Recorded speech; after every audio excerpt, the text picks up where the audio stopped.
So I'd like to talk a little bit about the manual work that I use. Acupuncture consists not only of needling, but also of other things like cupping, gua sha, and acupressure and tui na. So acupressure, tui na are very broad terms. They encompass a lot of different techniques. I focus specifically on those techniques that are non-forceful and that are very gentle, because I think that that's something that we don't get a lot of in our treatments or in our exercise routines. So the difference between non-forceful and forceful work. Forceful work might be stretching, right? If you have a tight muscle, you say, okay, this muscle is tight, therefore this muscle is the problem, I'm going to stretch it and I'm going to loosen it, and that's great. It brings blood into the muscle, and it loosens it up a little, and it gets the immune system working and the lymph flowing there. And a similar technique is most massage techniques are forceful, right? If you have a tense muscle, a massage therapist will go into that muscle with force and sort of try to break it in a way, try to force it to soften up by kneading it and by pushing into it. If it's someone who does Ralphing, they'll go even harder into it, right? And those techniques are great. They work when they work. So the reason I use less forceful techniques is I feel like most people already get that and know about that, but not a lot of people know about the opposite thing, right? Instead of lengthening a muscle and stretching it and pushing on it and trying to break it and break that tension, what about compressing and loosening it? So for example, if I had a tight bicep, I could stretch it like this and it feels good and it might help.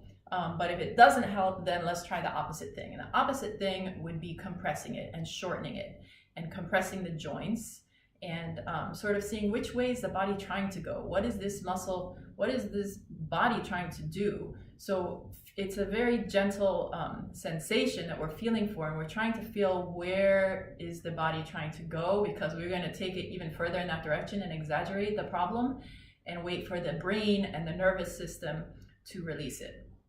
What happens is oftentimes when there's tension, the brain says, oh, tense muscle, got it, tense muscle. And it's a feedback loop that continues, especially with stress, right? Because stress causes tension. And a lot of us have this problem, especially as modern human beings, where the stress doesn't stop when the danger is over, right? It might not even have been danger. It might not have been that we were, stressed out by it and running from a predator or something like that. Although of course it may have been serious trauma and PTSD, but it could have also just been like stressed out because I don't have a lot of money in the bank, or because the rent is due soon, or whatever. Whatever it was, it could have been recently or it could have been decades ago, and your body could still be in a stress response. So, of course, acupuncture is great for releasing that stress, and it's even great for releasing post-traumatic stress.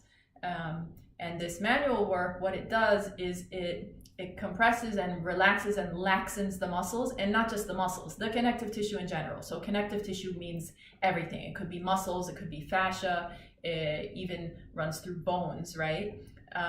So we are putting those tense tissues in a relaxed posture, and we are waiting for the brain to say, oh, okay, I can release it now. So I think in a nutshell, that's pretty much that's a good summary of the manual work. In order to assess what a person needs, because they might not have a painful problem, they might not tell me, oh, that my jaw is tight or whatever. I do a postural assessment, right? So I look at the whole body and figure out, okay, just like in Chinese medicine, where we can figure out what a person's pattern is and what channels are worked up, we can do the same thing with the posture. Maybe the right foot turns out, and maybe the head leans a certain way. Maybe the problems are all on the right side of the body, or they go in a zigzag. Oh, that might be actually the gallbladder channel, or maybe the psoas is tight, right? And the psoas is a huge muscle that can affect the reproductive system. It can affect migraines. can affect a lot of things. And so sometimes we think that we need to work on this thing because it's tense, but this thing, it releases and then it gets tense again. So also the body has an order that it wants us to work in, right? Maybe you have tight upper traps, but those upper traps aren't going to release until we release your hips. Or maybe your hips aren't going to release until we release your jaw. So it takes some exploration to figure out, okay, what do we need to do first, and what do we need to do second, and what do we need to do third?